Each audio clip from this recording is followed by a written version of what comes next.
Oskar Groening, aos 94 anos, foi acusado de ser um cúmplice em centenas de milhares de assassinatos, enquanto servia como um oficial da SS em Auschwitz durante a Segunda Guerra Mundial.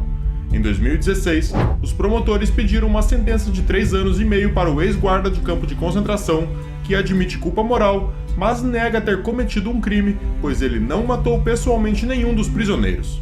Em 1942, quando ele tinha 21 anos, Oskar Groening foi designado para Auschwitz. Ele quase imediatamente testemunhou a chegada de um transporte na rampa, que era a plataforma onde os judeus desembarcavam. Eu estava na rampa e minha tarefa era fazer parte do grupo que supervisionava a bagagem de um transporte que estava chegando.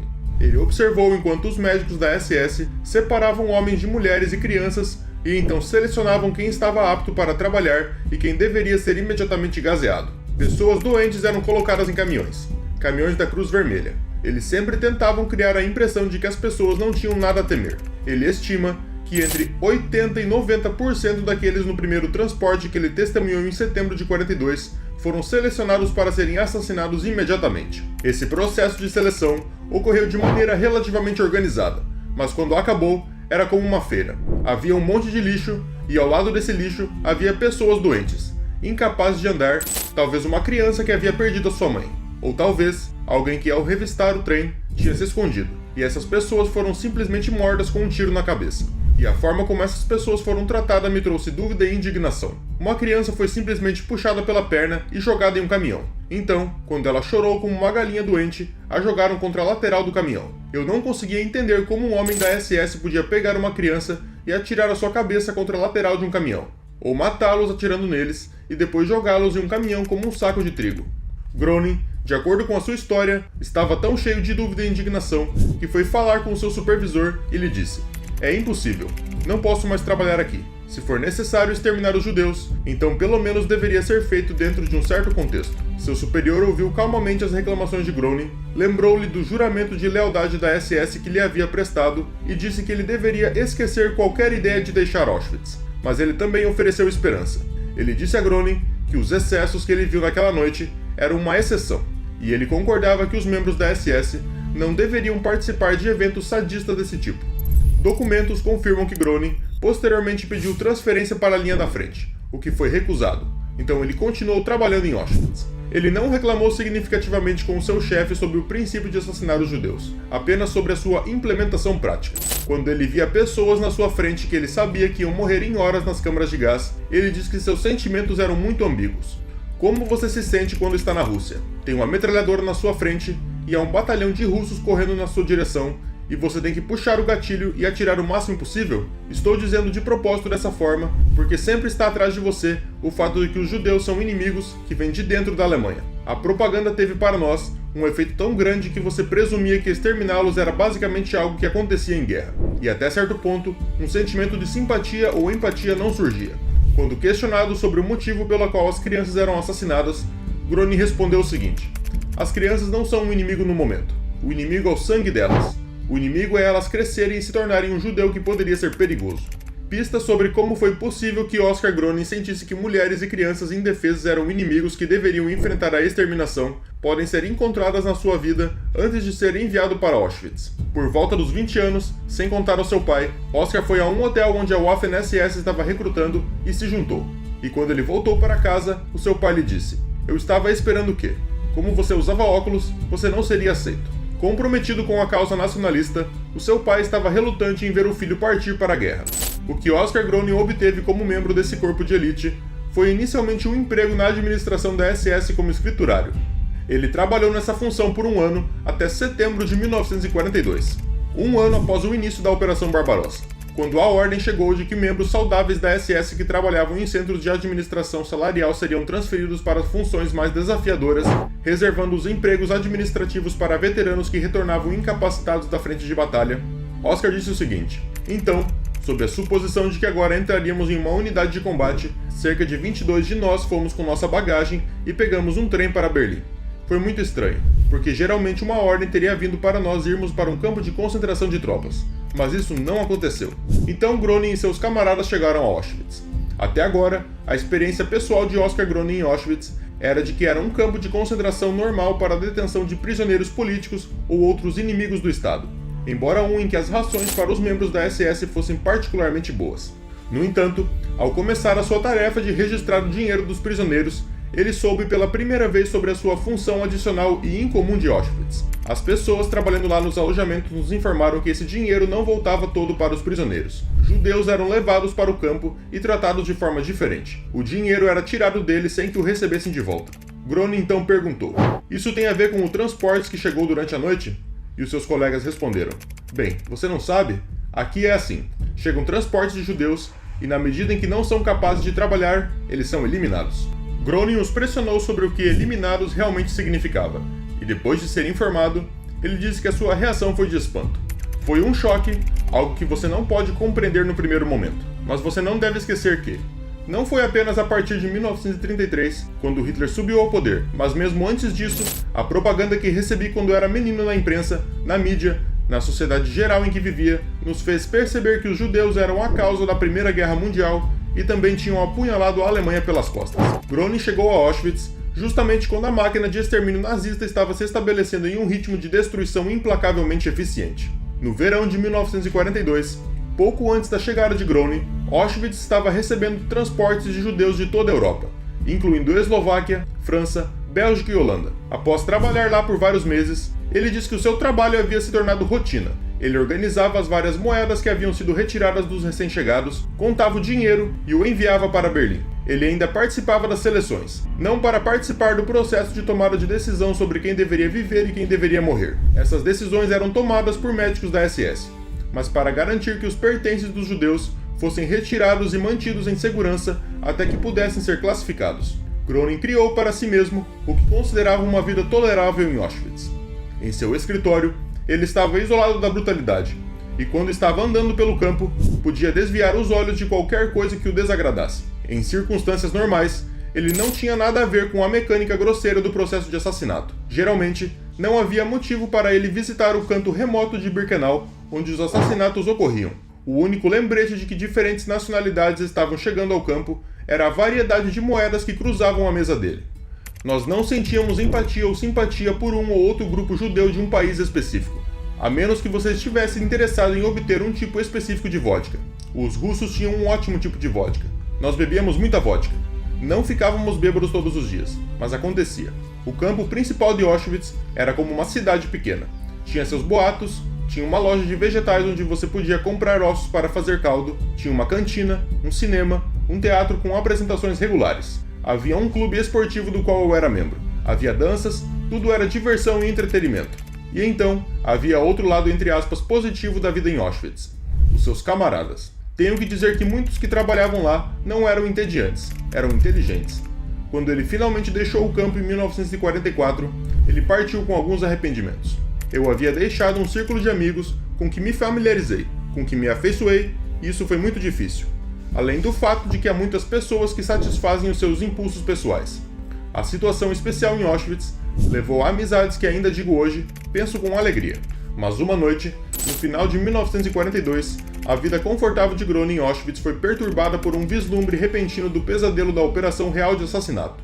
Dormindo em seus alojamentos no acampamento da SS na periferia de Birkenau, ele e os seus camaradas foram acordados pelo som de um alarme.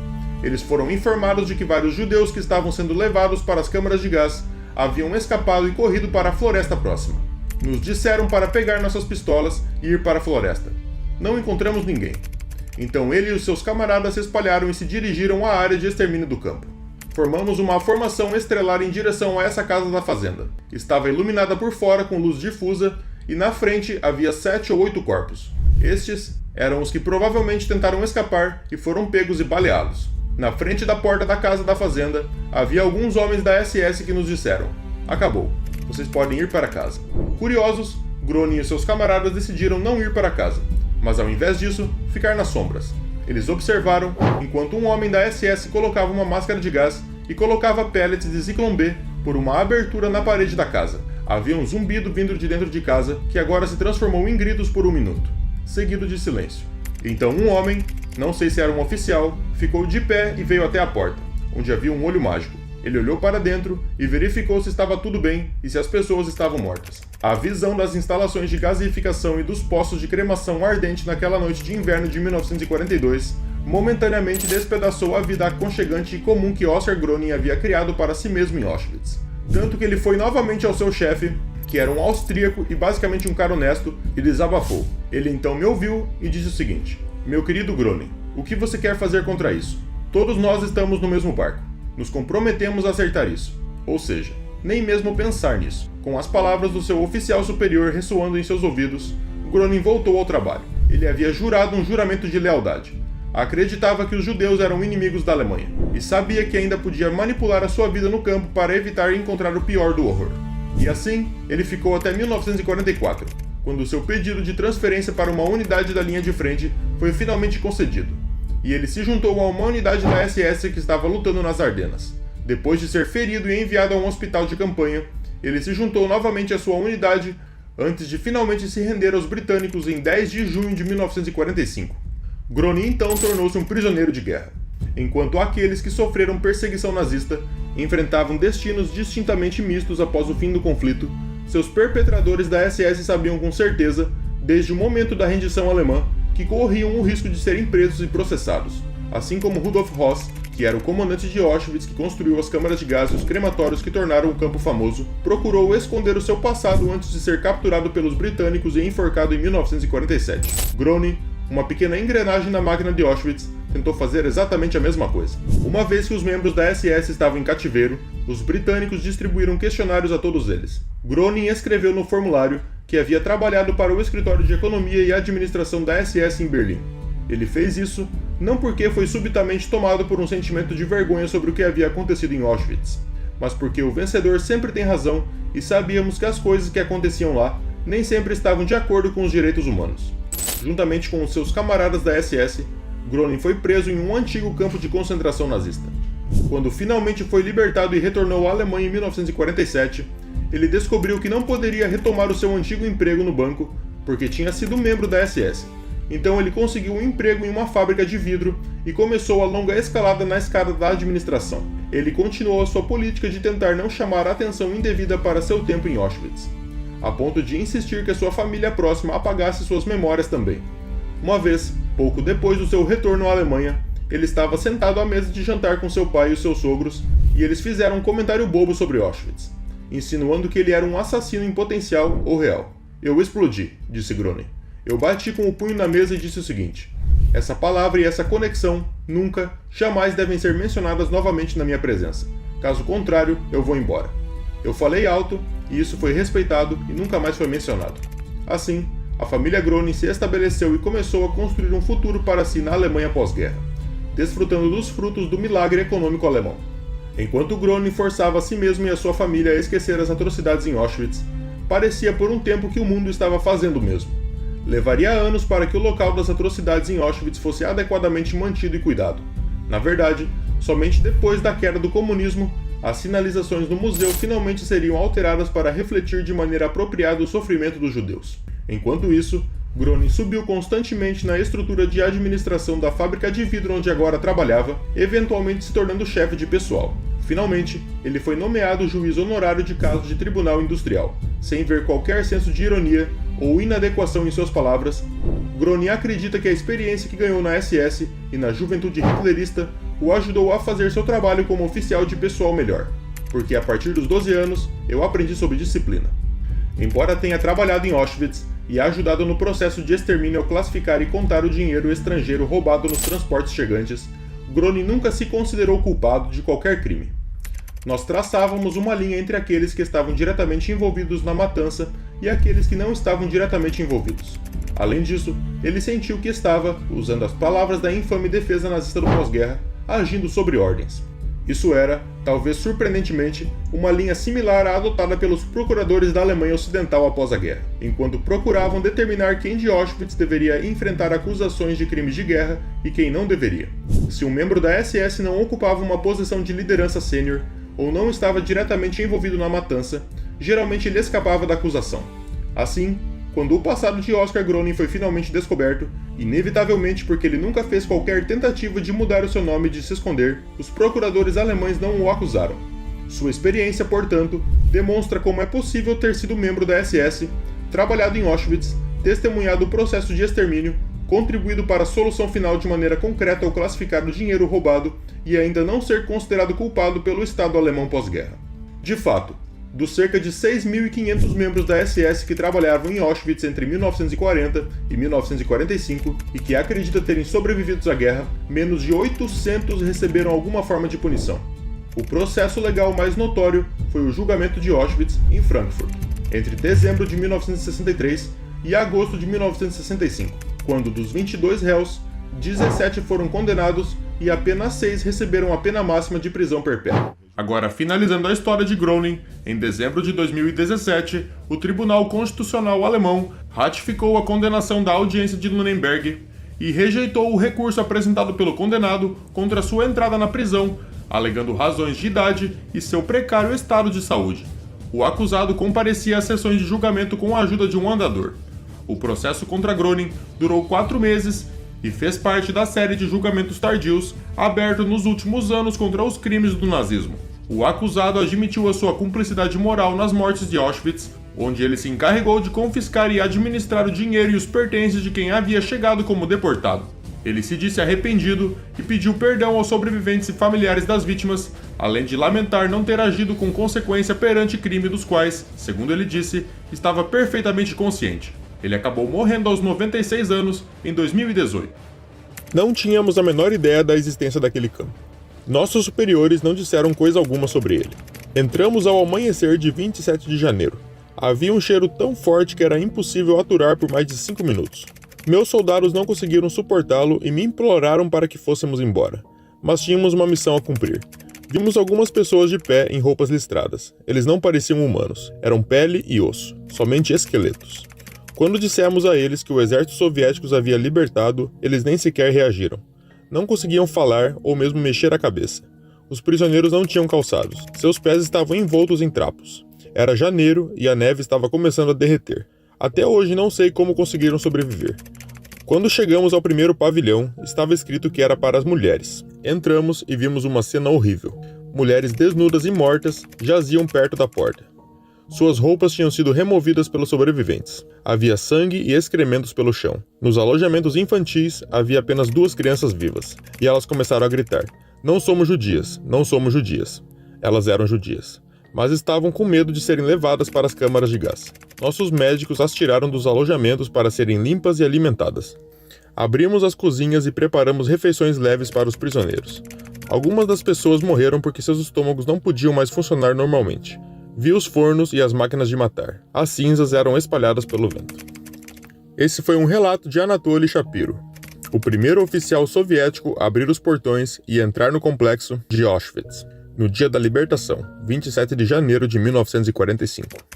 Existem poucos locais históricos tão sombrios quanto os campos de extermínio de Auschwitz-Birkenau, e poucos lugares tão desprovidos de esperança. As histórias sombrias de morte e desespero que todos conhecemos de Auschwitz são quase únicas em sua brutalidade desde os tempos antigos. Operando de maneira confusa, 3 campos de Auschwitz existiam simultaneamente. O primeiro Auschwitz original era um antigo quartel do exército polonês. Lá eram mantidos prisioneiros políticos poloneses, prisioneiros de guerra soviéticos e aqueles que os alemães chamavam de inimigos do Estado, incluindo judeus. No local havia uma câmara de gás, mas Auschwitz I rapidamente ficou superlotado. Em resposta, Heinrich Himmler, líder da SS, autorizou a construção de um novo e amplo campo nas proximidades.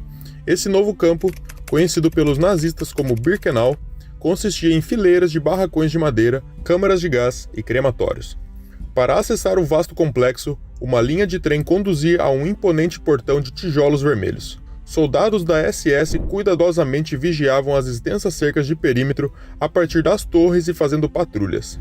Barracões de madeira se estendiam em todas as direções, dividindo o campo em subcampos cercados. Na extremidade oeste do campo, destacavam-se 4 grandes prédios de crematórios, com suas chaminés altos de tijolos vermelhos erguendo-se acima das árvores e cercas vivas, que foram plantadas para esconder os prédios do restante do campo.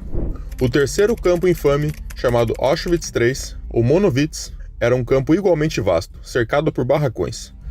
Esse campo servia como alojamento para dezenas de milhares de trabalhadores escravos que laboravam na enorme fábrica da IG Farben, localizada nas proximidades.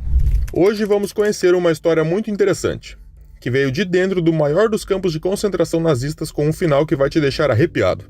Mas antes, para termos uma noção de escala, o primeiro comandante Rudolf Höss testemunhou depois da guerra, no julgamento de Nuremberg, que mais de 3 milhões de pessoas haviam morrido ali, 2,5 milhões gaseificadas e 500 mil de fome e doenças. Hoje em dia, os números mais aceitos são em torno de 1,3 milhão, sendo 90% deles de judeus.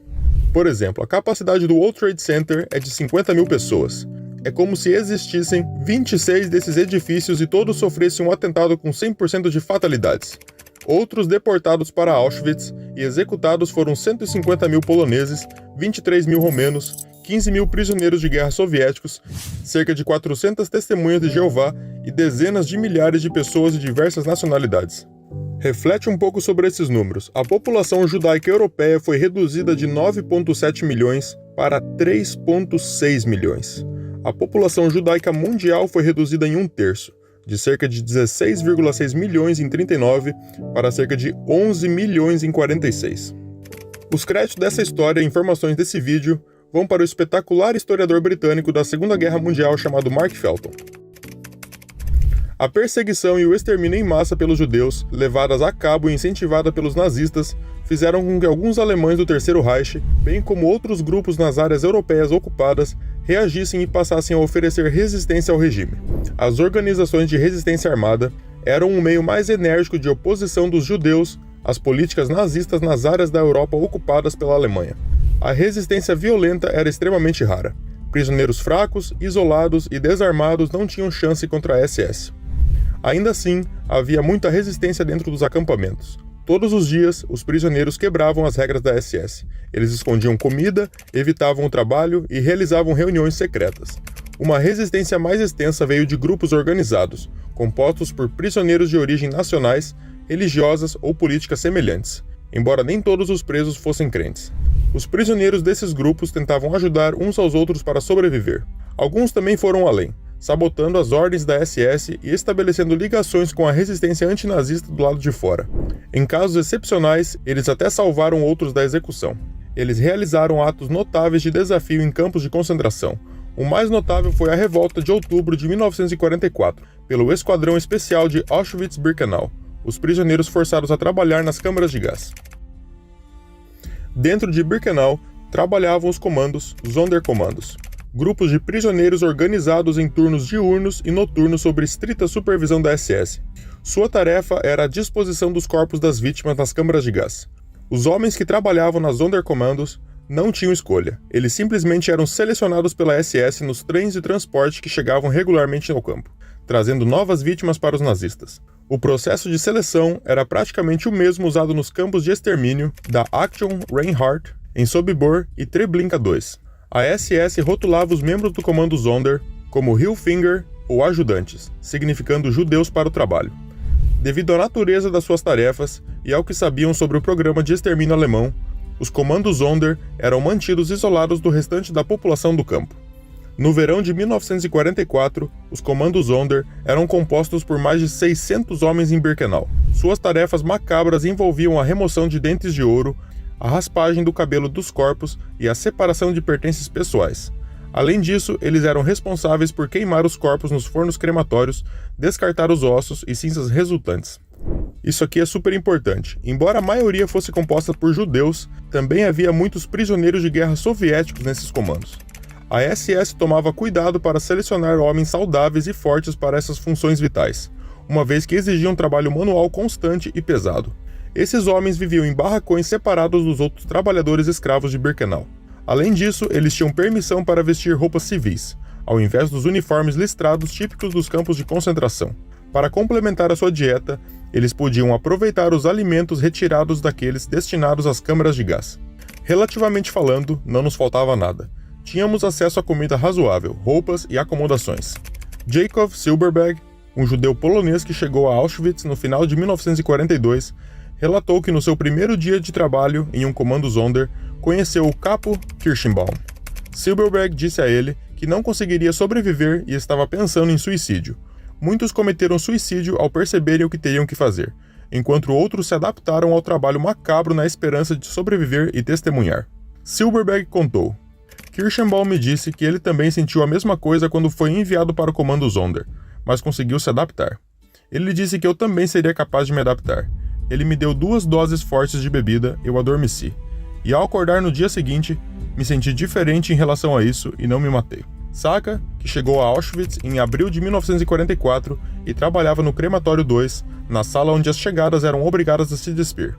Quando ele foi questionado por que não dizia às pessoas que elas seriam mortas, ele respondeu: qual seria o sentido? Elas estavam completamente indefesas. Qual seria o sentido de assustá-las sem motivo?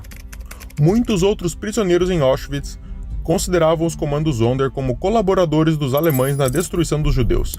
Mas na realidade, os homens designados para essas unidades de trabalho não tinham escolha. Se recusassem, seriam executados. E a determinação de sobreviver, mesmo por mais um dia, significava que a maioria desses homens se submetia às exigências da SS. Foi uma decisão deliberada dos alemães de empregá-los. Eles também queriam que os judeus compartilhassem a culpa. Essa é uma ideia muito cruel. Eles tentavam embaçar a linha que separa criminosos e vítimas, disse o professor Gideon Griff, um historiador moderno do Holocausto. Infelizmente, os alemães não tinham intenção de permitir que os comandos Zonder testemunhassem seus crimes. Unidades inteiras eram liquidadas a cada poucos meses e substituídas por trabalhadores novos. Exatamente por essa razão. Trabalhar para os comandos Zonder não garantia sobrevivência em Auschwitz, apenas adiava a execução por algumas semanas ou meses. Isso significava que os líderes do comando Zonder pediram que uma revolta fosse organizada o mais rápido possível. Devido ao tamanho vasto do complexo de campos e fábricas de Auschwitz, uma organização de resistência logo floresceu, incluindo não apenas judeus, mas também prisioneiros políticos poloneses e prisioneiros de guerra soviéticos. Essa organização era chamada de Grupo de Luta de Auschwitz. A seção judaica da organização foi estabelecida em 1942 por pessoas vindas de Cherniakov e Balava, lideradas por Motek Bilovic. A seção judaica agitava por uma revolta em todo o campo contra as SS. No entanto, a organização de resistência mais ampla exigia cautela e advertia que uma revolta nas condições existentes levaria os alemães a liquidarem imediatamente todos os prisioneiros nas 2 partes de Auschwitz. Mas os líderes do grupo de luta reconheciam que, para os comandos Zonder que trabalhavam nas câmaras de gás e crematórios, o tempo era um luxo que eles não tinham. Mais cedo ou mais tarde, as SS os liquidariam e trariam prisioneiros novos. Não acreditávamos que iríamos sobreviver, disse um dos comandos Zonder. No final, estava claro que os carregamentos estavam diminuindo. Como não havia mais judeus para matar, eu tinha certeza que a nação judaica inteira seria erradicada. Esses sentimentos expressados pelos comandos Zonder não convenceram o grupo de luta de Auschwitz. Não podemos participar, porque o que para eles é a única esperança de serem salvos, para os outros é um ato de suicídio. No campo principal de Auschwitz-Birkenau, os comandos Zonder, liderado por Ernest Berger, um membro da resistência subterrânea, buscaram uma solução para sua revolta planejada. Embora o grupo de luta pedisse contenção e paciência, os comandos Zonder, incitados por 19 soldados do Exército Vermelho, transferidos do campo de concentração de Majdanek, decidiram agir por conta própria. Enfrentando um obstáculo crucial, a falta de armas, os comandos Zonder estavam determinados a destruir os crematórios e escapar de Auschwitz. Eles sabiam que suas chances de sucesso dependiam de obter armas e explosivos. Buscando uma solução, eles aproveitaram o fato de que Birkenau era um campo de trabalho com empresas alemãs estabelecidas nas proximidades. Uma dessas fábricas era a Weichsel Union Metal Work, especializada na produção de munições para o exército alemão. Muitas prisioneiras mulheres, selecionadas para trabalhar como escravas das SS, eram marchadas diariamente do campo feminino de Birkenau até a fábrica. Em janeiro de 44, Israel Goodman e também Yehuda Lofa, prisioneiros do campo masculino, entraram em contato com um pequeno grupo de prisioneiras mulheres, na esperança de que elas pudessem contrabandear materiais da fábrica para ajudar na insurreição dos comandos Zonder. Assim, os comandos Zonder, determinados a mudar seus destinos terríveis, agiram por conta própria buscando apoio em trabalhadores escravos e prisioneiras mulheres nas fábricas próximas a Auschwitz-Birkenau.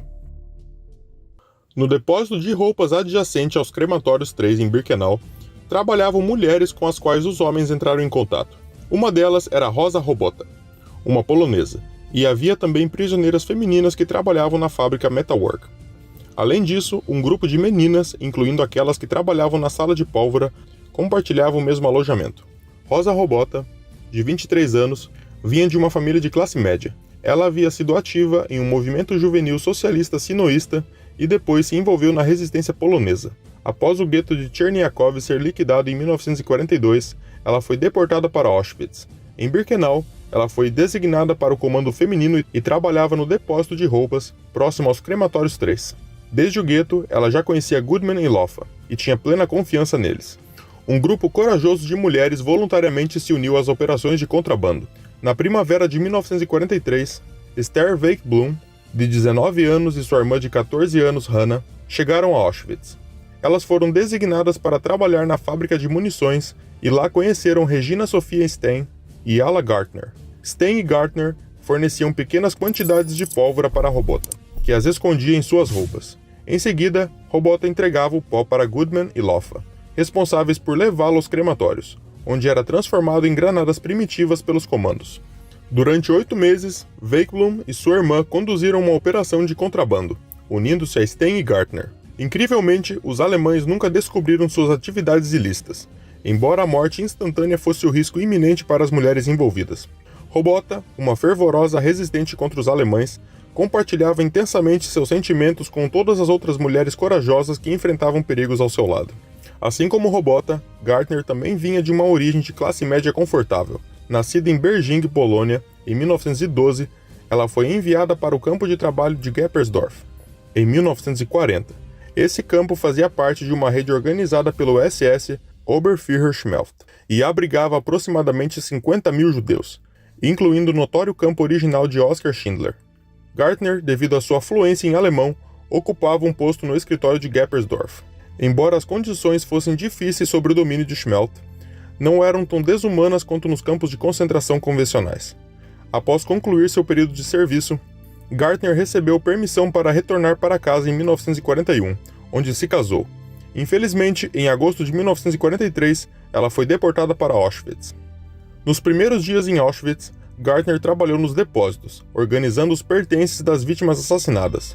Foi durante esse tempo que ela estabeleceu uma amizade duradoura com Robota. Posteriormente, foi designada para o escritório de uma fábrica de munições, onde recrutou outras mulheres para se unirem à conspiração.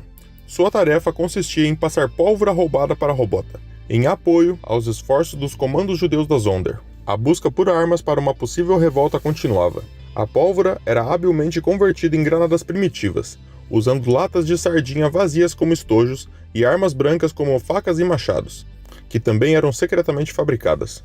Uma quantidade limitada de pistolas foi contrabandeada através da cerca do campo dos partisãs poloneses. No entanto, em comparação com o arsenal disponível para os SS, o poder do fogo dos prisioneiros era insignificante, caso ocorresse uma rebelião. Com consequências letais para todos os envolvidos, os trabalhadores dos comandos Sonder estavam cientes de que a Força Especial de Reação Rápida desceria rapidamente sobre qualquer tentativa de insurreição. Essa força tinha pouco a ver com a guarda dos prisioneiros em Auschwitz, sendo composta por quase 7 mil SS rotineiramente armados. Armados com armas de infantaria, transporte e granadas, seu papel era atuar como uma força militar regular para esmagar qualquer rebelião.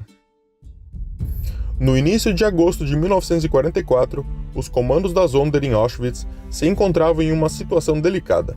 A Organização de Resistência do Campo planejava uma ação em coordenação com a Operação Tempestade, um levante do Exército Nacional Polonês contra as forças alemãs de ocupação. Porém, receberam uma mensagem do Exército Nacional Polonês e do governo polonês em Londres, solicitando que não iniciassem uma revolta, a menos que todos os prisioneiros enfrentassem uma morte certa. Isso implicava que os comandos da Sonder teriam que agir sozinhos, sem o apoio de Varsóvia e Londres, que se referiam a todos os prisioneiros, não apenas aos comandos judeus da Sonder.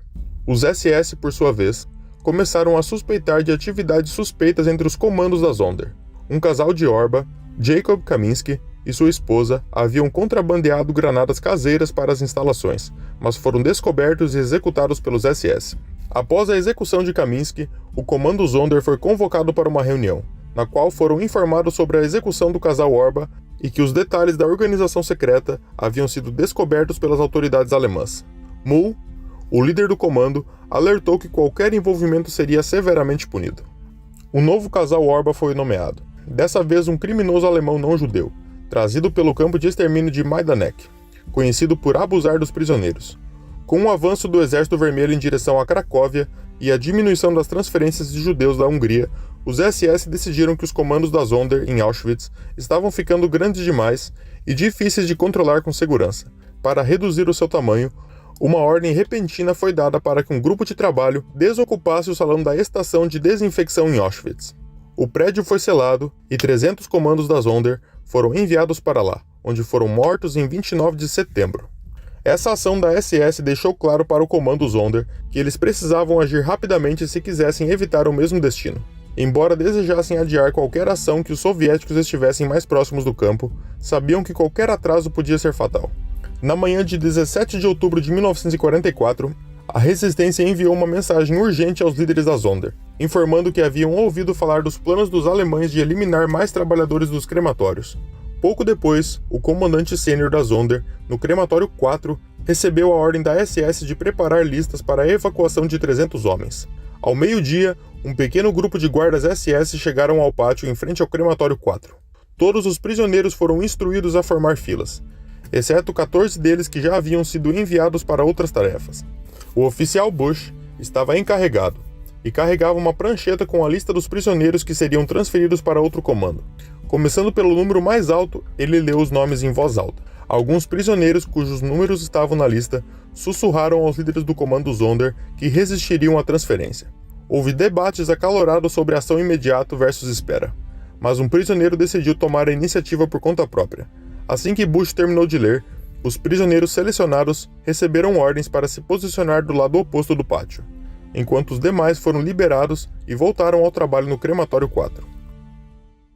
Numa cena caótica e imprevisível, um prisioneiro corajoso se separou do grupo de evacuação e se aproximou determinado de Bush. Em meio a uma discussão intensa, o prisioneiro, um jovem judeu polonês chamado Chaim Neuhoff, de repente berrou o sinal para iniciar a rebelião.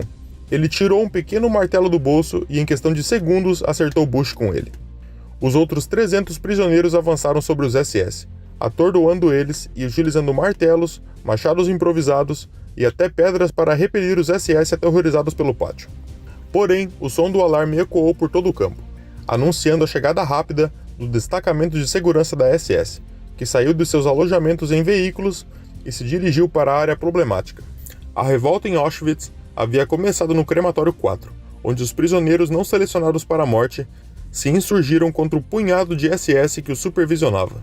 Os membros da Sonder 59B usaram suas granadas caseiras feitas de lata de sardinha para explodir os crematórios, que entraram em chamas e envolveram todo o edifício em densa fumaça negra. Desesperadamente, alguns do comando Sonder avançaram em direção às cercas do perímetro, tentando escapar de Birkenau. Com cortadores improvisados, eles cortaram o arame farpado, abrindo caminho através da cerca que o separava do campo das mulheres no setor B1B, dirigindo-se para o sudoeste em direção a um dos inúmeros subcampos de Auschwitz, localizado em Ouriço. Superados em número pelos prisioneiros revoltosos, os guardas da SS fugiram de tiros e da confusão, aguardando a chegada de reforços para auxiliá-los.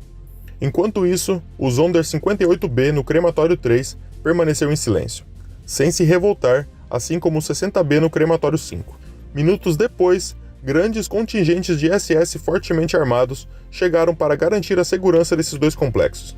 No entanto, antes que isso ocorresse, os líderes da resistência conseguiram se livrar dos explosivos contrabandeados, jogando-os pelas latrinas. Não houve confronto com a SS, que encurralou os prisioneiros sob guarda armada enquanto vasculhava apressadamente as instalações em busca de armas e bombas. A equipe de segurança externa do campo estava sob o comando de Stuban, o batalhão de guarda de Fura Arter Pluren, uma combinação de tropas da SS-TV, chamadas também de unidades de caveira, e também da Waffen-SS, que eram encarregadas da vigilância das torres de observação e da patrulha do perímetro. Esses soldados tinham um contato mínimo com os prisioneiros do dia a dia, mas eram a carta na manga do comandante, especialmente em situações de emergência como uma revolta dos prisioneiros. Nesse cenário, as unidades do batalhão de guarda eram rapidamente mobilizadas dentro do campo, equipadas para a batalha com capacetes de aço, equipamentos de combate, armas de infantaria e granadas. O objetivo era reprimir qualquer tentativa de revolta com violência militar extrema, mas cuidadosamente organizada, sufocando a resistência judaica em poucos minutos de caos sangrento. Em Raisko, uma cidade para onde muitos judeus escapados haviam fugido, as SS bloquearam a fuga dos comandos Sonder 57B, abrindo fogo intenso sobre eles. Buscando refúgio num celeiro, os comandos se prepararam para se defender com suas escassas armas, mas as SS tinham outros planos. Eles atearam fogo ao celeiro com lança-chamas e abriram fogo contra os comandos Sonder enquanto eles fugiram do incêndio. Todos foram impiedosamente mortos. No crematório 2, um grande número de prisioneiros foi incapaz de escapar e acabou executado pelas SS, incluindo a maioria dos líderes da revolta. No crematório 4, as SS controlaram o comando Sonder 59B, uma unidade de combate a incêndios composta por prisioneiros de Auschwitz I, e testemunharam a SS assassinando os sobreviventes do comando Sonder. Após controlarem o fogo no crematório 4, a unidade de combate a incêndios foi enviada para Orisco, para apagar o celeiro em chamas, onde os outros membros do comando 59B haviam perecido. No entanto, um alerta repentino de ataque aéreo fez com que as SS interrompessem seus esforços para localizar um membro do comando que havia conseguido escapar. Os corpos dos mortos foram recolhidos e levados de volta ao crematório 4, onde foram contados e identificados na medida do possível. Todos os membros remanescentes do comando Sonder também foram enviados para o crematório 4. Após a repressão da rebelião, a Gestapo de Auschwitz iniciou uma investigação imediata, pois os alemães tinham consciência de que os comandos Sonder haviam recebido ajuda para obter os explosivos usados para destruir o crematório 4. Em 10 de outubro, Alla Gardner, Esther Blum e Regina Zowenstein foram presas no campo das mulheres e levadas para Auschwitz I para interrogatório. Elas foram acusadas de roubo de explosivos e contrabando para os comandos Sonder. No mesmo dia, outros 14 comandos Sonder sobreviventes foram presos e trancados em um bunker no notório Bloco 11 de Auschwitz I. Apesar da revolta e dos danos aos locais de extermínio, os assassinatos continuaram em 10 de outubro, quando 800 homens ciganos chegaram de Buchenwald e foram considerados dispensáveis, sendo prontamente levados para a câmara de gás. Em 11 e 14 de outubro, 2 transportes de Ravensbrück chegaram, trazendo 217 mulheres e meninas ciganas. Elas passaram por uma segunda seleção, com algumas sendo enviadas de volta a Ravensbrück, e as demais todas sendo gaseadas. No campo das mulheres de Birkenau, a Gestapo de Auschwitz intensificou suas operações para capturar conspiradores envolvidos na revolta do comando Sonder. 2 mulheres, entre elas Rosa Robota, foram detidas e submetidas a interrogatórios brutais. Elas foram acusadas de manter contato com os comandos Sonder e de transportar explosivo para eles. As autoridades decidiram que essas mulheres seriam executadas de forma brutal, como um exemplo para todo o campo. Em 6 de janeiro de 1945, Gardner, Robota, Sophia Stein e Weissblum sofreram atrocidades inimagináveis pelas mãos da Gestapo. No campo das mulheres, 2 delas foram enforcadas durante uma chamada noturna, na presença de prisioneiros de ambos os sexos prestes a iniciar o turno noturno na fábrica de munições da Volksunion Metoverka. Após o término do turno diurno, as outras 2 mulheres foram enforcadas. Apenas 12 dias após essas execuções, os alemães, confrontados com um rápido avanço do Exército Vermelho Soviético, abandonaram o complexo de Auschwitz. Cerca de 58 mil prisioneiros foram forçados a marchar em direção à Alemanha, e milhares pereceram ao longo do caminho. 2 indicações de livros sobre Auschwitz que eu recomendo muito. O primeiro se chama Em Busca de Sentido, um psicólogo no campo de concentração, de Viktor Frankl, e o segundo se chama Se Isso é um Homem, de Primo Levi. O link da Amazon eu vou deixar na descrição do vídeo.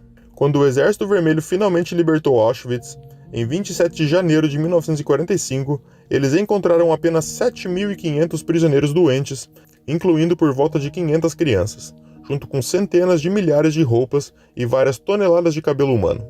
Largados à própria sorte, eles não tinham mais nenhuma esperança, estando enfermos, magros e feridos. Mais tarde, os soldados lembraram que tiveram que convencer alguns sobreviventes de que os nazistas haviam realmente ido embora. Mesmo depois da guerra, os aliados tiveram dificuldades em reconhecer os judeus como vítimas primordiais dos nazistas. Foi só em 1961, quando o julgamento em Israel de Adolf Eichmann, o especialista em judeus no regime nazi capturado pela Mossad na Argentina, foi transmitido pela televisão para todo mundo, é que o Holocausto ganhou as dimensões modernas. Os julgamentos militares de Nuremberg, logo a seguir da guerra, não tiveram esse efeito. A comida era transportada em barris de madeira, consistindo em uma sopa espessa e pesada preparada principalmente com vegetais. Cada pessoa recebia aproximadamente 1 litro dessa sopa, servido com uma concha em um prato comum, que era de uso individual e permanecia pendurado no cinto ao lado de uma colher. Perder esse conjunto era impensável, pois sem ele não era possível se alimentar. Em um ambiente assim, Todos precisavam focar na própria sobrevivência. Após o dia de trabalho, os prisioneiros eram escoltados de volta aos barracões, sendo incumbidos de carregar os corpos daqueles que morreram durante o dia para serem queimados. O jantar não era muito melhor do que o almoço, consistindo principalmente de pão e às vezes um pedaço pequeno de carne ou queijo. Em meados de 1942, os alemães perceberam que dezenas de milhares de prisioneiros estavam morrendo de fome e foram forçados a melhorar essas condições. Isso não ocorreu por uma questão humanitária, mas apenas por uma questão prática, pois eles estavam ficando sem fontes de trabalho forçado. No entanto, isso não se aplicava aos judeus e soviéticos, que haviam sido marcados para extermínio total. Eles continuaram a sofrer uma fome extrema até o fim do seu cativeiro. Os judeus são uma raça que deve ser totalmente destruída. Devemos libertar a nação alemã de polacos, russos, judeus e ciganos. A missão mais importante é encontrar todos os líderes polacos, para que possam ser destruídos. Todos os profissionais polacos serão aproveitados em nossa indústria bélica de guerra, e depois, todos os polacos desaparecerão da face da terra. Hoje, vamos mostrar imagens em cores nunca vistas antes, que refletem o quão brutal era viver no campo de concentração de Auschwitz.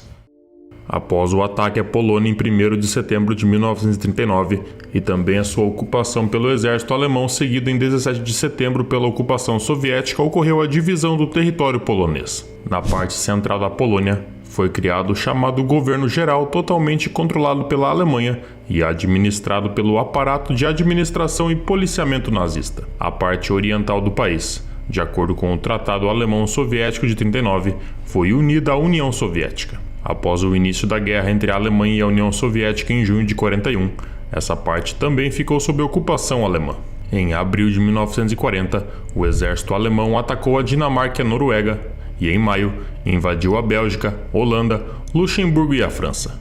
E em abril de 1941, os alemães atacaram a Iugoslávia e a Grécia, e em junho do mesmo ano, a sua recente aliada a União Soviética. No outono de 1941, a maior parte da Europa estava sob ocupação alemã. Na Alemanha, os campos de concentração foram criados desde 1933 para prender pessoas consideradas elementos indesejáveis, como adversários políticos do regime nazista, criminosos e judeus. Após o início da Segunda Guerra, a Alemanha também começou a construir eles nos territórios ocupados. O KL Auschwitz, como era chamado, assim como outros campos de concentração de Hitler, era uma instituição estatal administrada pelo poder central do governo alemão. A administração era feita diretamente pelo Serviço Central de Economia e também a administração da SS, enquanto a deportação de pessoas e seu genocídio ficavam sob responsabilidade do Serviço Central de Segurança do Reich. O campo de concentração nazista alemão de Auschwitz tornou-se para o mundo um símbolo do Holocausto, genocídio e terror. Ele foi criado pelos alemães em meados de 1940. A criação do campo foi motivada diretamente pelo aumento de polacos presos pela polícia alemã, o que causava superlotação nas prisões. Inicialmente, seria apenas mais um dos campos de concentração criados pelo sistema de terror nazista desde o início dos anos 1930. Essa função foi mantida durante todo o período da sua existência, inclusive quando, a partir de 1942, começou gradualmente a se transformar no maior centro de extermínio em massa dos judeus. A guarnição do campo era composta por membros da SS. Essas tropas foram criadas inicialmente para proteger as reuniões dos membros do Partido Nazista. E com o tempo, a importância da SS no Terceiro Reich cresceu consideravelmente, se tornando uma organização multifuncional, com atribuições administrativas, policiais e militares. Além de guarnecer os campos de concentração, a SS desempenhava um papel ativo no extermínio em massa de judeus e também na execução de prisioneiros. Inicialmente, a guarnição da SS no campo era formada apenas por alemães. Posteriormente, foram recrutados também cidadãos de outros países que podiam provar descendência alemã e que assinaram a lista de nacionalidades. Durante todo o período de funcionamento de Auschwitz, cerca de 8.000 soldados e inspetoras da SS serviram no local. Embora o campo ainda não tivesse sido convertido em um centro de extermínio, os nazistas não se importavam se seus prisioneiros morressem. Em 22 de junho de 1941, como sabemos, a Alemanha invadiu a União Soviética e em poucos meses eles conquistaram centenas de quilômetros de território, junto com todos os habitantes dessa região. Hitler via os judeus como uma ameaça para a raça germânica, vendo isso de uma perspectiva biológica. Ele também via o comunismo como uma ameaça para a civilização ocidental, e na visão de Hitler e também de muitos líderes nazistas, os judeus estavam por trás dessa ameaça soviética, e para ele, judeu significava bolchevique.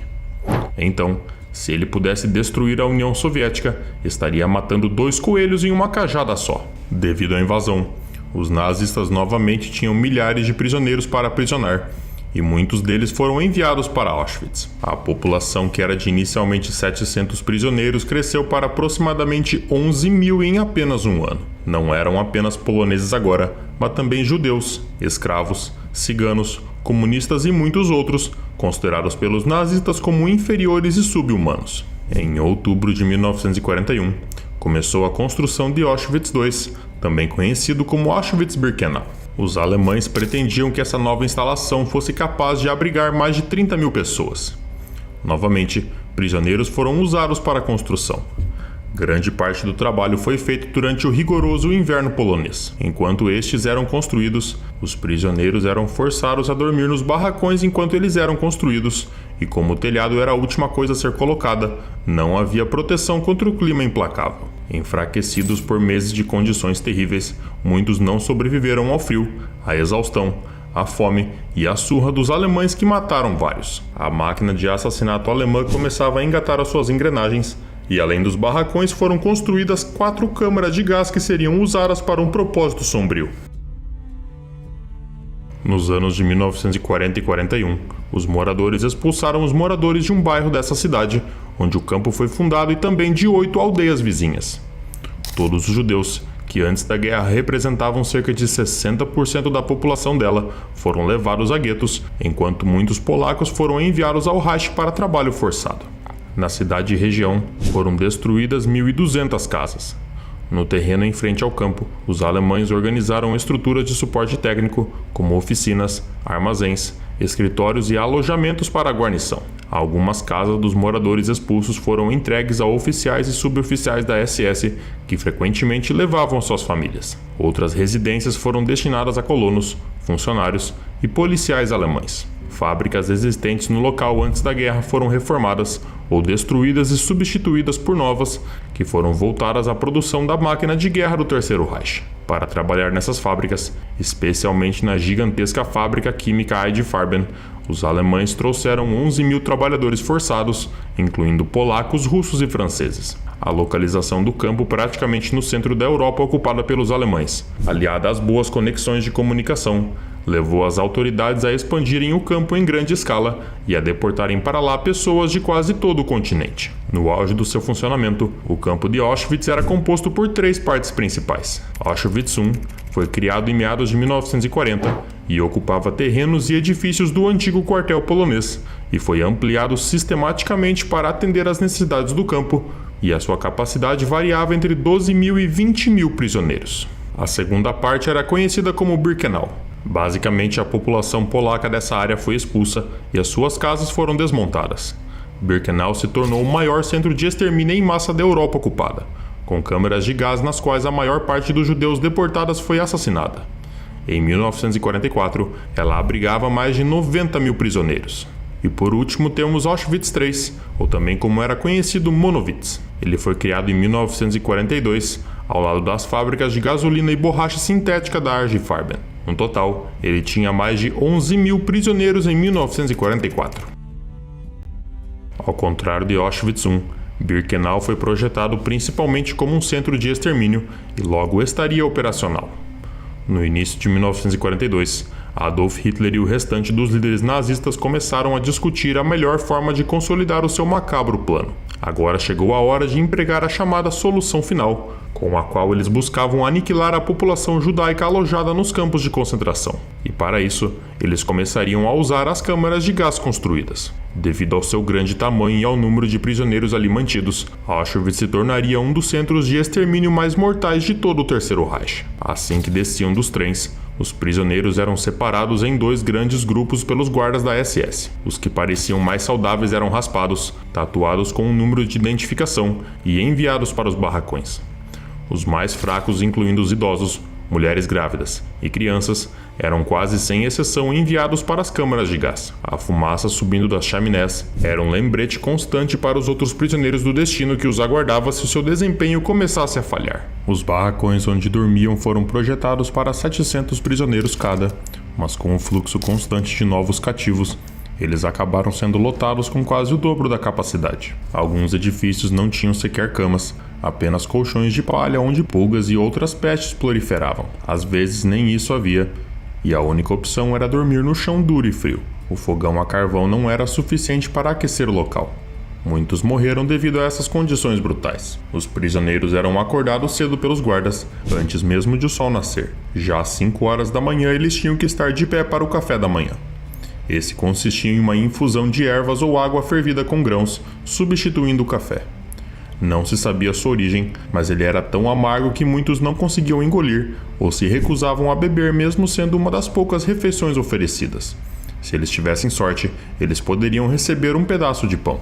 Em seguida, os homens da SS os tiravam dos barracões para formar filas para a chamada. Se alguém demorasse mais do que o permitido ou se a contagem não batesse com o número esperado, esse procedimento poderia durar horas. Não importava se estava chovendo ou nevando, era mais uma oportunidade para os sadistas alemães torturarem os seus prisioneiros. Entre os anos de 1942 e 44, no total surgiram 47 subcampos e comandos exteriores ligados ao complexo de Auschwitz. Esses subcampos utilizavam o trabalho escravo de prisioneiros e foram formados principalmente em minas alemãs, usinas e também outros estabelecimentos industriais localizados na Alta Silésia. Além disso, alguns subcampos foram estabelecidos em fazendas dedicadas à agricultura e à criação de animais. Todos os campos e subcampos do complexo de Auschwitz eram cercados pelos alemães com torres de vigilância e cercas de arame farpado. Qualquer contato com prisioneiros com o mundo exterior era estritamente proibido. O isolamento ia além das áreas delimitadas pelas cercas, abrangendo uma superfície adicional de cerca de 40 km², o que é o equivalente a 5.600 campos de futebol.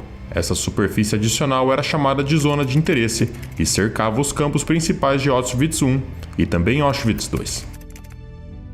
Houve momentos em que algumas pessoas tão enfraquecidas por toda a experiência morriam durante a chamada, caindo exaustas no chão congelado. Isso, longe de encerrar a questão, apenas prolongava ainda mais a agonia. Quando os alemães finalmente estavam satisfeitos, eles ordenavam que marchassem para os seus destacamentos de trabalho. Muitos trabalhavam na fabricação de produtos de guerra, como por exemplo peças para veículos ou armas. Outros eram empregados por empresas como Bayer e ID Farben para aumentar a sua riqueza. E de fato, Auschwitz III foi construído por essas empresas para criar borracha sintética. Estas e outras empresas se aproveitaram do trabalho escravo pagando ao governo nazista para empregar os prisioneiros.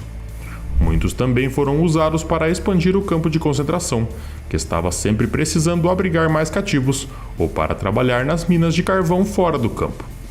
Algumas mulheres foram levadas para armazéns, onde separavam os pertences valiosos dos prisioneiros, como por exemplo roupas e joias. Embora teoricamente esses itens fossem vendidos para fornecer fundos ao governo, muitos deles eram apropriados pelos guardas como presentes para suas esposas. Os dias de trabalho poderiam durar 11 horas ou mais, e qualquer erro cometido era frequentemente punido de forma brutal pelos guardas, seja com a retirada do almoço, espancamentos ou até mesmo execução sumária. A comida fornecida consistia em sopa com batatas, grãos e farinha, assim como no café da manhã. Muitos vomitavam ao ingerir a comida, ficando mais fracos para o resto do dia. A fome era uma companheira constante para os habitantes do campo, e a desnutrição matava quase tantos quanto as câmaras de gás. Mesmo em condições de vida extremamente difíceis, e sob intenso terror, os prisioneiros se enforcavam para preservar a sua dignidade humana. Uma das manifestações desse esforço foi o movimento de resistência que ocorreu tanto de forma espontânea quanto organizada.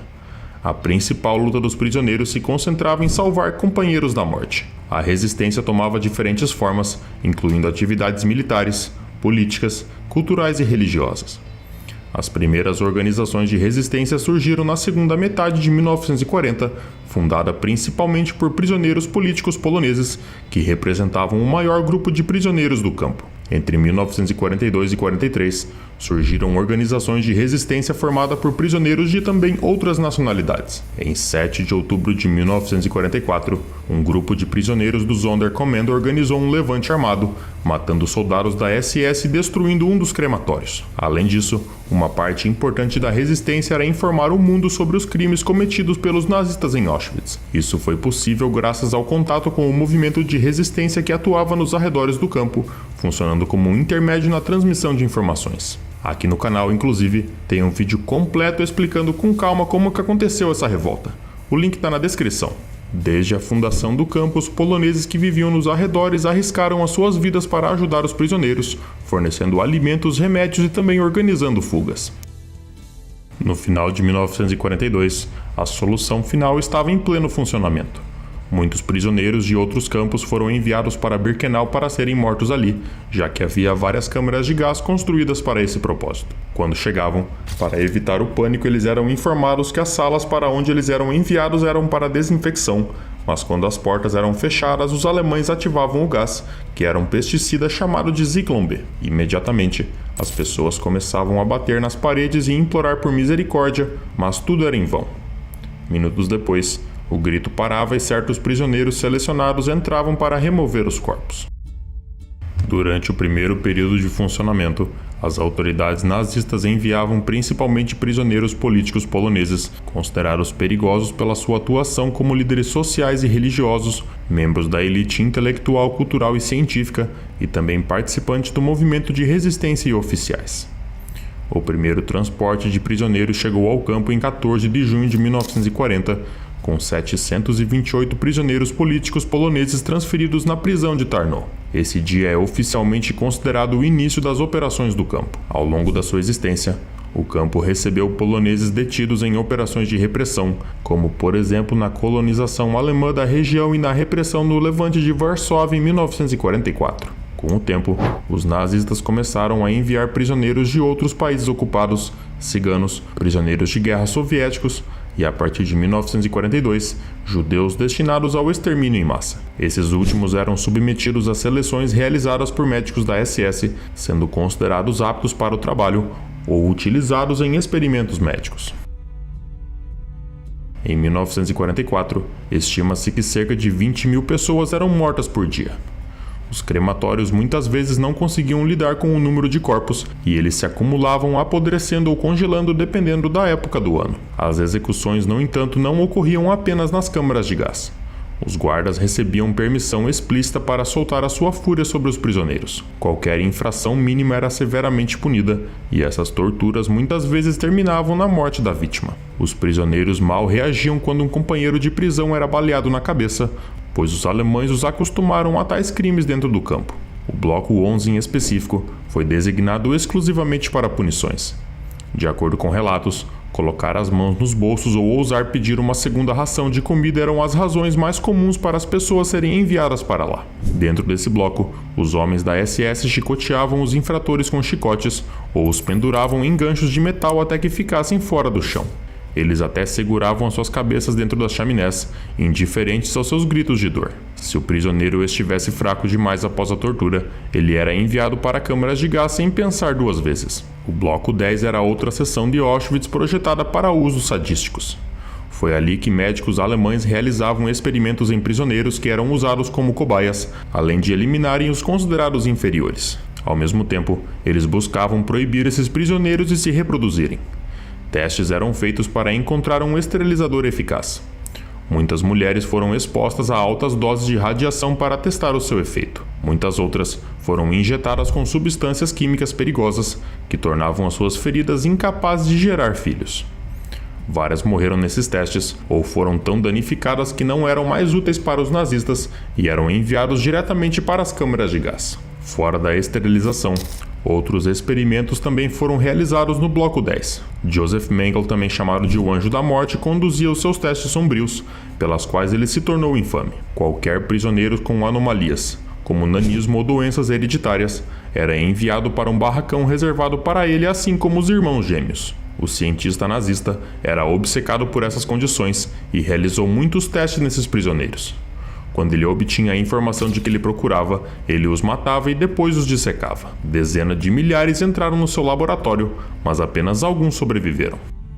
Agora, se olharmos para as estatísticas do campo, veremos que entre um mínimo de 1,3 milhão de pessoas deportadas para Auschwitz, cerca de 400 mil foram registradas, 200 mil judeus, 150 mil poloneses, 23 mil ciganos, 15 mil prisioneiros de guerra soviéticos e 25 mil prisioneiros de outras nacionalidades. Mais de 50% dessas pessoas morreram devido à fome, trabalhos forçados, execuções, condições desumanas, doenças, epidemias, torturas e experimentos médicos.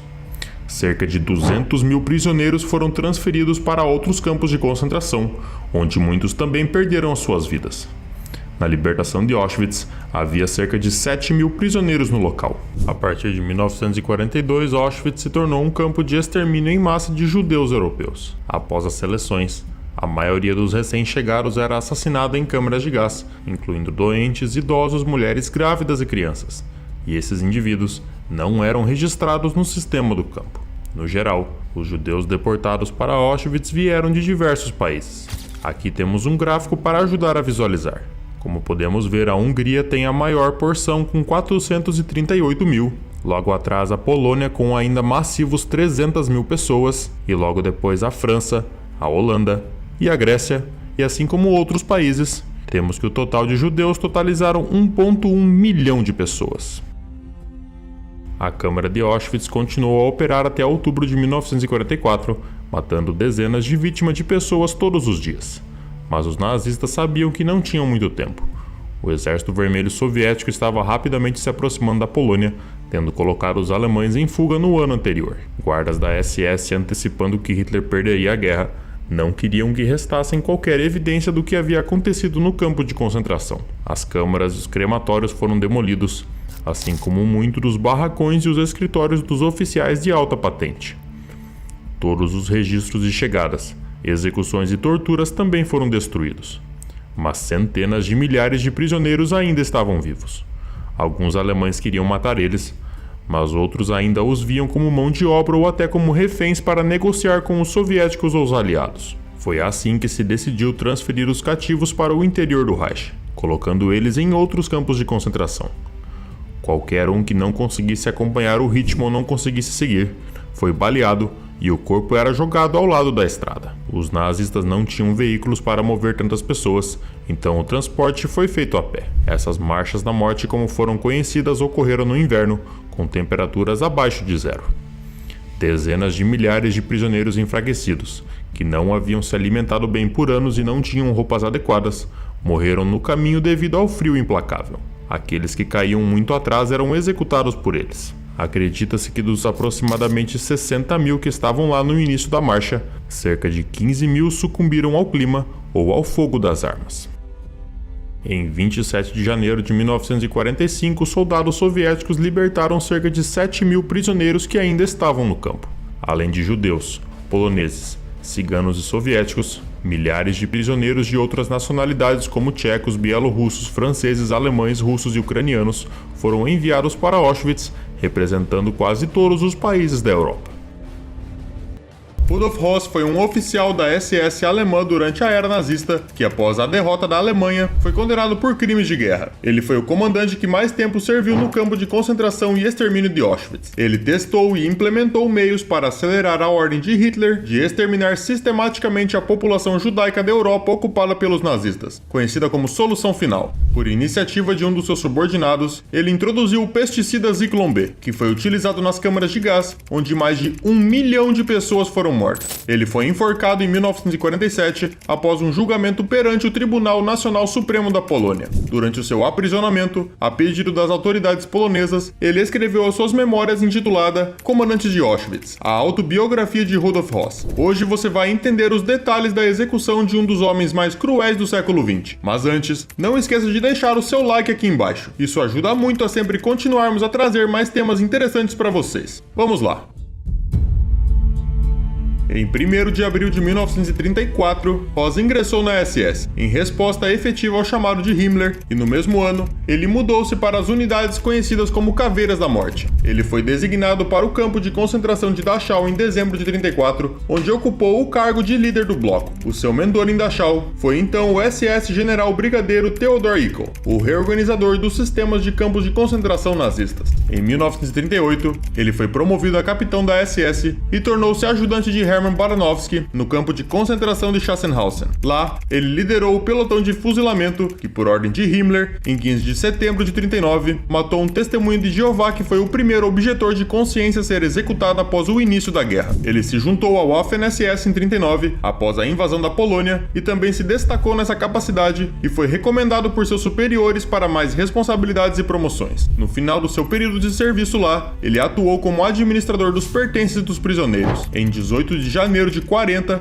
como chefe do campo de custódia protetora em Sachsenhausen, ele ordenou que todos os prisioneiros não designados para trabalhar ficassem do lado de fora em condições gélidas que atingiram menos 26 graus Celsius. A maioria dos detentos não tinha casacos ou luvas. Quando os líderes do bloco arrastaram alguns dos detentos congelados para a enfermaria, ele ordenou que as portas da enfermaria fossem fechadas. Durante o dia, 78 detentos morreram e mais 67 morreram naquela noite.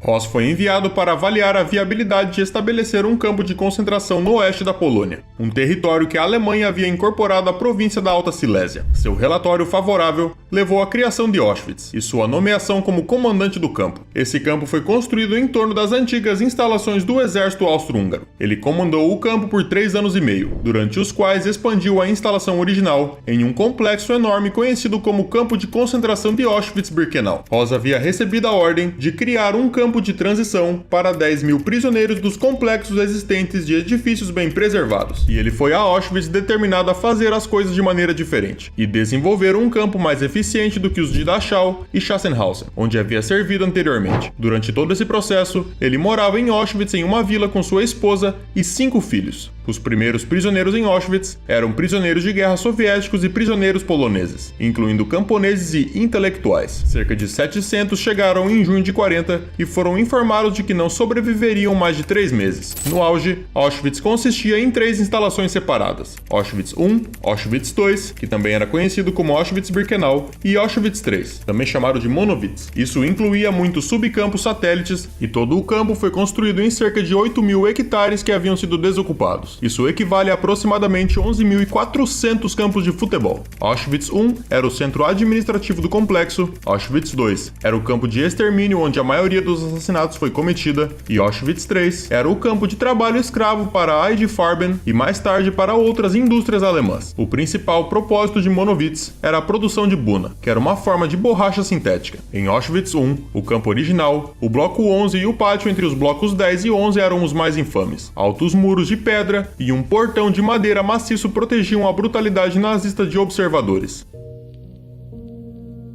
Em junho de 1941, de acordo com o depoimento de Ross no julgamento, ele foi convocado a Berlim para uma reunião com Himmler para receber ordens pessoais. Himmler disse a ele que Hitler havia dado a ordem para a solução final. De acordo com Ross, Himmler havia selecionado Auschwitz para a exterminação dos judeus da Europa devido ao fácil acesso por ferrovia e também porque o extenso local oferecia espaço para medidas que garantiriam o isolamento. Himmler descreveu o projeto como um assunto secreto do Reich e disse a Ross para não falar sobre isso com o chefe dos sistemas de campo nazista administrado pela unidade Totenkopf. Ele disse que ninguém podia falar sobre esses assuntos com ninguém e que todos prometeram sob sua vida manter o sigilo máximo. Ele só revelou a sua esposa o propósito do campo no final de 1942. Ele começou a testar e aperfeiçoar técnicas de assassinato em massa em 3 de setembro de 41. Suas experiências levaram Auschwitz a se tornar o instrumento de assassinato mais eficiente da solução final e o símbolo mais poderoso do Holocausto. De acordo com ele, durante as operações padrão do campo, 2 ou 3 trens com 2.000 prisioneiros cada chegariam diariamente por 4 a 6 semanas. Prisioneiros eram descarregados no campo de Birkenau e submetidos à seleção, geralmente por um membro da equipe médica da SS. Homens eram separados de mulheres e apenas aqueles considerados adequados para o trabalho escravo nazista seriam autorizados a viver.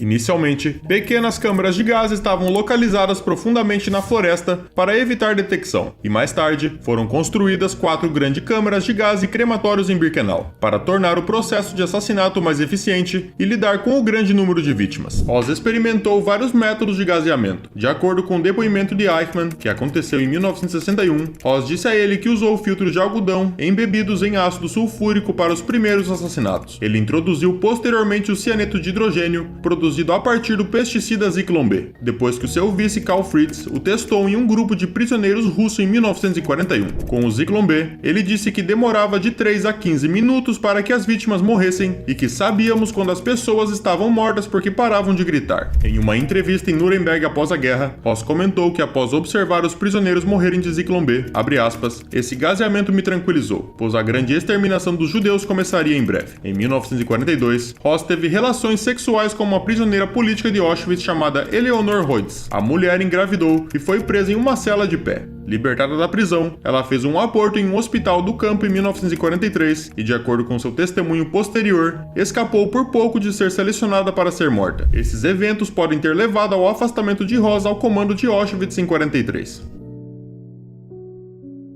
Em 8 de maio de 1944, Ross retornou a Auschwitz para supervisionar a Operação Ross, na qual 430.000 judeus húngaros foram transportados para o campo e mortos em 56 dias. Mesmo as instalações expandidas de Ross não podiam lidar com o grande número de corpos das vítimas, e a equipe do campo teve que se livrar de milhares de corpos queimando eles em valas abertas. Somente em maio e junho de 44, quase 10.000 judeus foram gaseados por dia. Como o número de pessoas excedia a capacidade das câmaras de gás e crematórios, execuções em massa em valas foram estabelecidas. Judeus eram forçados a se despir e depois conduzidos a uma vala de incineração secreta pela Sonderkommando. A última atribuição dele foi no campo de concentração de Ravensbrück. Ele se mudou para lá em novembro de 44 com sua família que morava nas proximidades. Após a conclusão da câmara de gás, ele coordenou as operações de assassinato por gaseamento, com um número de mortos superior a 2.000 prisioneiras.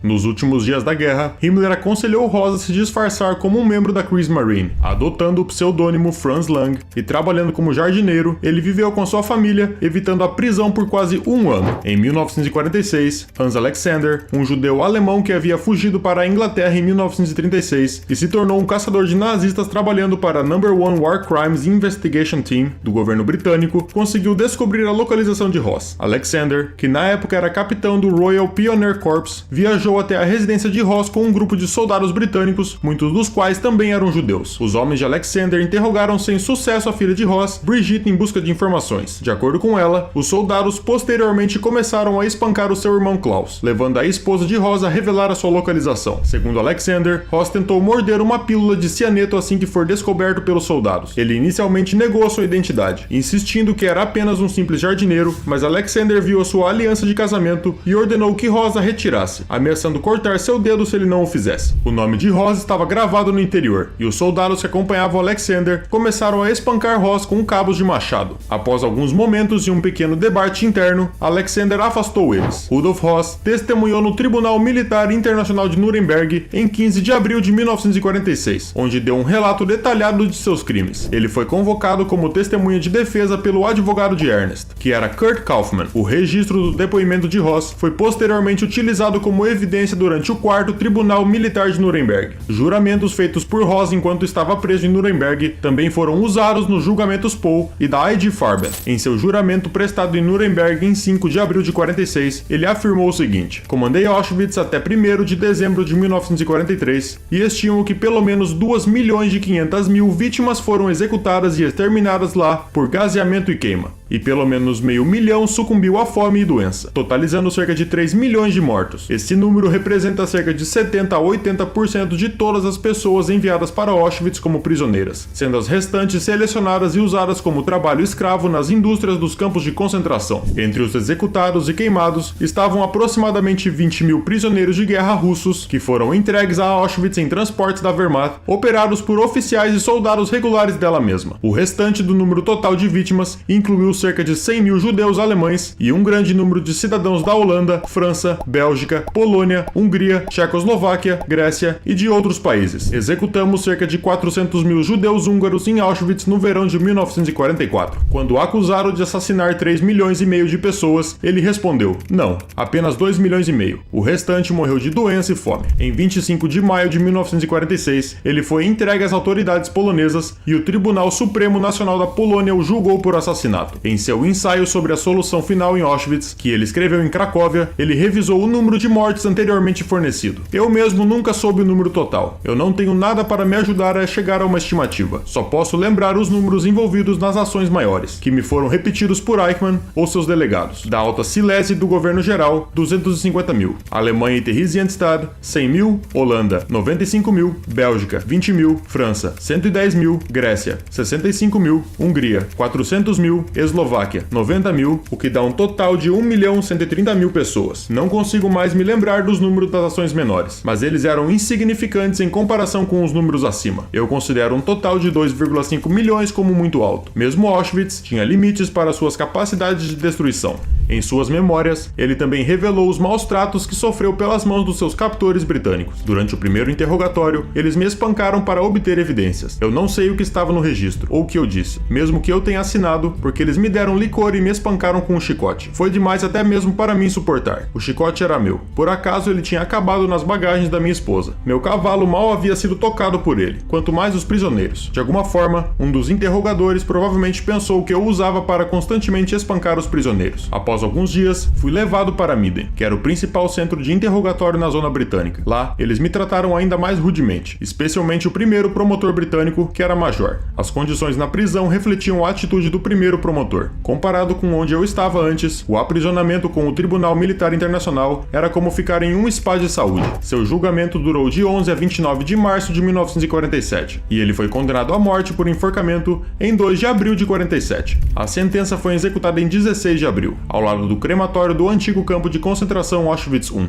Ele foi enforcado em um cadafalso de queda curta, construído especificamente para esse fim, no local da Gestapo do campo. A placa que marca o local diz o seguinte: aqui ficava a Gestapo do campo. Os prisioneiros suspeitos de envolvimento no movimento de resistência clandestino do campo ou de planejar fugas eram interrogados aqui. Muitos prisioneiros morreram como resultado de espancamento ou torturas. O primeiro comandante de Auschwitz, Rudolf Höss, que foi julgado e condenado à morte após a guerra pelo Tribunal Supremo Nacional Polonês, foi enforcado aqui em 16 de abril de 1947. Höss escreveu sua autobiografia enquanto aguardava a execução. Ela foi publicada pela primeira vez em uma tradução polonesa em 1951 e depois em alemão original em 1956. Nesse livro, ele afirmou que nunca foi cruel e nunca maltratou nenhum interno. Ele também culpou Hitler e Himmler por usarem seus poderes de maneira errada e até mesmo criminosa. Ele se via como uma engrenagem de grande máquina de extermínio criada pelo Terceiro Reich. Após discussões com Höss durante os julgamentos de Nuremberg, nos quais ele testemunhou, o psicólogo militar americano Gustav Gilbert escreveu o seguinte: em todas as discussões, Höss é muito objetivo e apático, mostra algum interesse tardio na enormidade do seu crime, mas dá a impressão de que isso nunca teria ocorrido a ele se alguém mesmo não tivesse perguntado. Há muita apatia para deixar qualquer sugestão de remorso, e até mesmo a perspectiva de enforcamento não o estressa demais. A impressão geral é a de um homem intelectualmente normal, mas com apatia esquizoide, insensibilidade e falta de empatia que dificilmente poderiam ser mais extremas em um psicótico franco. 4 dias antes de ser executado, ele reconheceu a enormidade dos seus crimes em uma mensagem ao procurador do estado. Ela dizia o seguinte: minha consciência me obriga a fazer a seguinte declaração. Na solidão da minha cela de prisão, cheguei ao amargo reconhecimento de que pequei gravemente contra a humanidade. Como comandante de Auschwitz, fui responsável por executar parte dos cruéis planos do Terceiro Reich para a destruição humana. Ao fazer isso, infligi feridas terríveis na humanidade. Causei sofrimento indizível, principalmente ao povo polonês. Vou pagar por isso com minha vida. Que o Senhor Deus perdoe um dia o que fiz. Peço perdão ao povo polonês. Nas prisões polonesas, experimentei pela primeira vez o que é bondade humana. Apesar de tudo o que aconteceu, recebi um tratamento humano que eu nunca poderia ter esperado e que profundamente me envergonhou. Que os fatos que agora estão surgindo sobre os terríveis crimes contra a humanidade tornem a repetição execução de tais atos cruéis impossível para todo sempre. Pouco antes da sua execução, Ross voltou à Igreja Católica. Em 10 de abril de 1947, ele recebeu o sacramento da penitência do Padre Long. No dia seguinte, o mesmo padre ministrou a ele a Sagrada Comunhão como viático. Em 16 de abril de 47, Ross foi enforcado. A pedido dos ex-prisioneiros do campo, a execução foi realizada em Auschwitz, como vimos, que era o mesmo campo que ele havia comandado. Aproximadamente 100 testemunhas estavam presentes, incluindo ex-prisioneiros e várias autoridades do alto escalão do governo polonês. A execução de Ross foi a última execução pública na Polônia.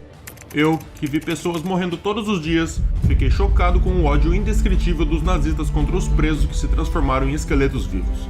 Li sobre o tratamento dado pelos nazistas aos judeus em vários folhetos, mas não havia nada sobre o tratamento dado pelos nazistas às mulheres, crianças e homens idosos. Foi em Auschwitz que descobriu o destino dos judeus. Em 27 de janeiro de 1945, o campo de concentração de Auschwitz, que era um campo de concentração nazista e campo de extermínio na Polônia ocupada, onde mais de 1 milhão de pessoas foram assassinadas como parte da solução final dos nazistas para a questão judaica. Ele foi libertado pelo Exército Vermelho Soviético durante a ofensiva Vistula-Oder. Nos últimos dias do campo, os oficiais comandantes da SS evacuaram 56 mil prisioneiros, a maioria deles judeus. Deixar Auschwitz, no entanto, não significou o fim da sua aprovação. Em vez disso, as SS ordenaram que os seus soldados formassem colunas e os levaram para marchar durante o inverno miserável. No início, os presos seguiam a pé, monitorados por policiais que atiravam em quem ficava para trás. Desnutridos e inadequadamente vestidos, os manifestantes foram sujeitos a massacres aleatórios. Eventualmente, eles foram enviados de volta para a Alemanha em vagões abertos. Até 15 mil dos ex-habitantes do campo morreram na Marcha da Morte. De volta a Auschwitz, onde, segundo algumas estimativas, permaneciam 9 mil prisioneiros. Apenas alguns guardas SS mantiveram a vigilância. A maioria dos prisioneiros estava doente demais para se mover. Não havia comida, nem água, nem cuidados médicos. Todo o pessoal foi embora. Os prisioneiros foram deixados para trás para morrer. Um dos últimos atos da SS foi atear fogo a enormes pilhas de documentos do campo, num último esforço para esconder as provas. Eles compreenderam a enormidade dos crimes que cometeram. Em algum ponto ao longe, notamos as silhuetas de homens vestidos de branco que caminhavam em direção ao acampamento. Não tínhamos certezas de quem esses homens eram, e até temíamos que fossem os alemães que quisessem nos eliminar. Imediatamente, houve gritos de "Olá, camaradas!". Os soldados soviéticos disseram-nos para não termos medo, pois os alemães tinham desaparecido. Entre 1940 e 1945, cerca de 1,3 milhão de pessoas foram deportadas para Auschwitz para a Alemanha nazista. 1,1 milhão foram assassinados. Em agosto de 1944, havia mais de 135 mil prisioneiros em todo o complexo. Em janeiro de 45, depois que o Exército Vermelho lançou a ofensiva Vistula-Oder e se aproximou do campo, quase 60 mil prisioneiros foram forçados a partir em uma marcha da morte em direção ao oeste. Os presos foram levados principalmente para Loslau, onde foram forçados a embarcar em trens do Holocausto e transportados para campos de concentração na Alemanha. No entanto, a libertação do campo não era um objetivo específico do Exército Vermelho e aconteceu como consequência do seu avanço para o oeste através da Polônia. O Exército Vermelho já havia libertado campos de concentração na área do Báltico no início e meados de 1944, e outros campos de concentração continuaram a ser libertados até a rendição alemã e o fim da Segunda Guerra Mundial na Europa em maio de 1945. Um silêncio surreal caiu sobre Auschwitz no final de janeiro. Um período cheio de confusão e sofrimento. Então, os batedores soviéticos tropeçaram em Auschwitz-Birkenau. Os libertadores não pretendiam ir em direção ao acampamento. Embora o primeiro-ministro soviético Joseph Stalin tivesse ouvido falar da sua existência em comunicações de inteligência e conversas com outros líderes aliados, os comandantes do Exército Vermelho não tinham ideia da sua existência. Não tinha valor econômico do ponto de vista militar.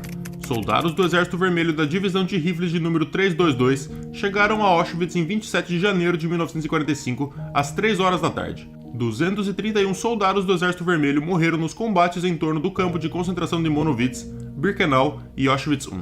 Cerca de 7 mil prisioneiros foram deixados para trás, a maioria dos quais gravemente doentes devido aos efeitos da sua prisão. A maioria dos que ficaram para trás eram adultos de meia idade ou crianças com menos de 15 anos. Os soldados do Exército Vermelho também encontraram 600 cadáveres, 370 mil ternos masculinos, 837 mil peças de vestuário feminino e 7 toneladas de cabelo humano.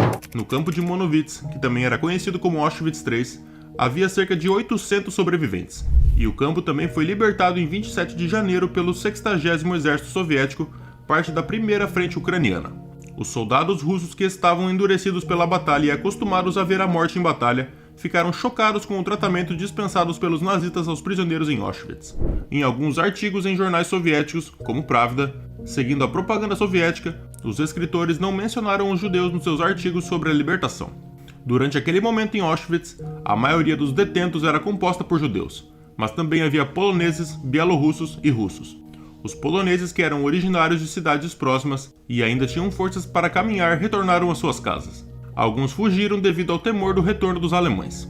Os habitantes nas áreas vizinhas atravessaram as barreiras do campo para testemunhar pessoalmente o que ocorria lá dentro e prestar ajuda aos prisioneiros. Eles se dedicaram especialmente às crianças judias, polonesas e bielorrussas, das quais mais de 500 estavam em Auschwitz, incluindo cerca de 60 que nasceram no campo.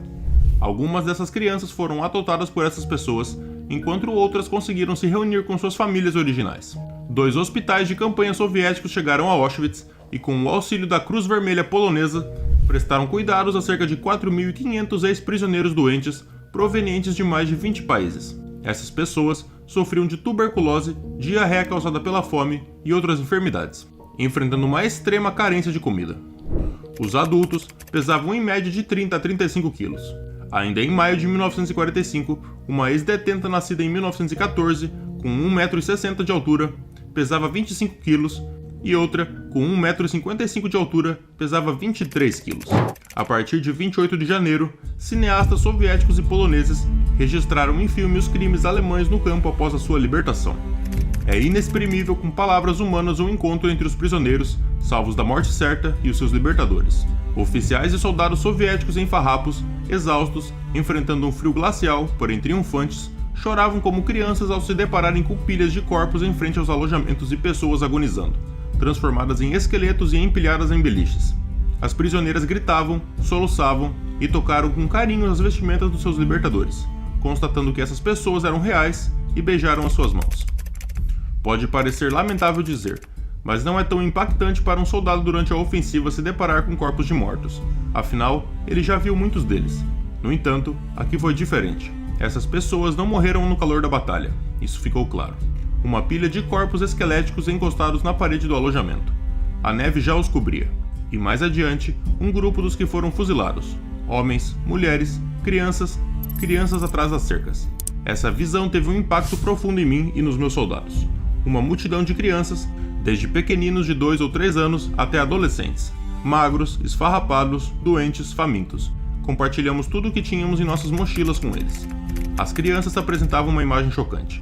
Corpos prematuramente debilitados, envelhecidos, com olhos fundos. Mesmo assim, essas crianças gritavam e brincavam. Os trabalhadores da Cruz Vermelha Polaca, médicos, enfermeiros e paramédicos voluntários que apenas alguns meses atrás haviam participado da revolta de Varsóvia, também ajudaram na recuperação. Eles viram parte de corpos espalhados em torno de postos de cremação, usados depois que as SS demoliram os crematórios de Auschwitz-Birkenau.